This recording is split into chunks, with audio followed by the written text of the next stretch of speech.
So I don't think Cleach should go into the government. I don't think it's necessary. I don't think it's a good idea. The most blatant coup in history. I think Yats is the guy who's got the economic experience, the governing experience. What are they doing? The highest-ranking State Department official, who presumably represents the Obama administration, and the American ambassador in Kiev are, to put it in blunt terms, plotting a coup d'etat against the elected president of Ukraine. The most blatant coup in history, because it was advertised 2.5 weeks in advance on YouTube. Tonight we have a very special guest, Ray McGovern, a former CIA analyst for 3 U.S. presidents.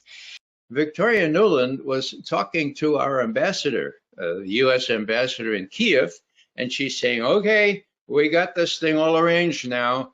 Yatsenyuk, he's the guy we'll put in as prime minister. I think Yats is the guy who's got the economic experience, the governing experience. He's the guy, you know. The other guys are sort of fascists. We'll put them in the wings. What he needs is Cleach and Tony Book on the outside. He needs to be talking to them 4 times a week. You know, I just think Cleach going in, he's going to be at that level working for Yatsenyuk. It's just not going to work. Joe Biden's going to glue this thing. We'll bring him in the last moment, and he'll put his stamp of approval on it. You need Biden, and I said probably tomorrow for an attaboy and to get the deets to stick. So okay. Biden's willing. The ambassador said, well, what about the EU? The EU is not going to like this.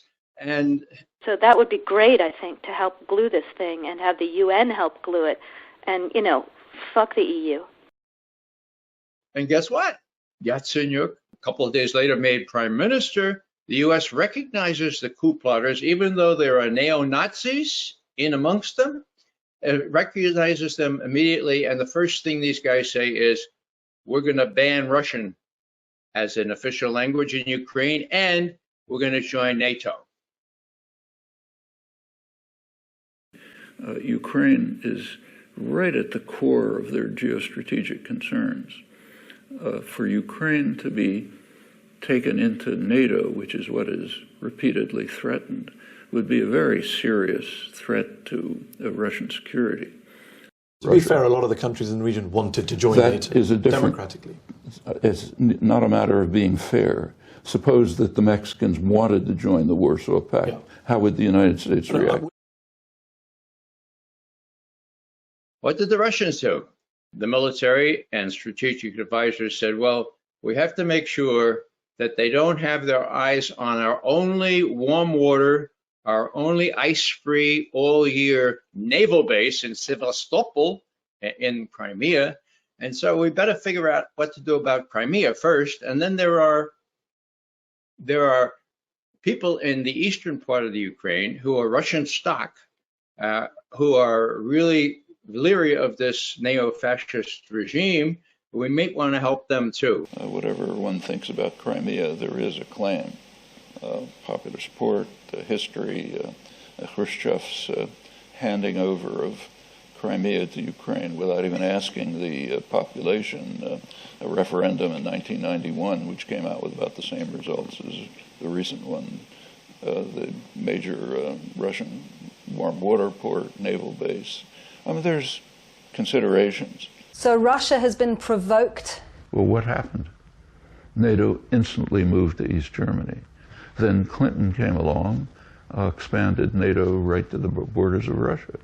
Now there are the new Ukrainian government, the government after the overthrow of the preceding one, the parliament voted, I think 300 to 8 or something like that, to move to join NATO. Which you can understand why they would want to join NATO. You can see why Petro Poroshenko's government would probably see that it's protecting his country. No, it's not protect. Crimea was taken away after the overthrow of the government. The point is, this is a serious strategic threat to Russia, which any Russian leader would have to react to. That's well understood.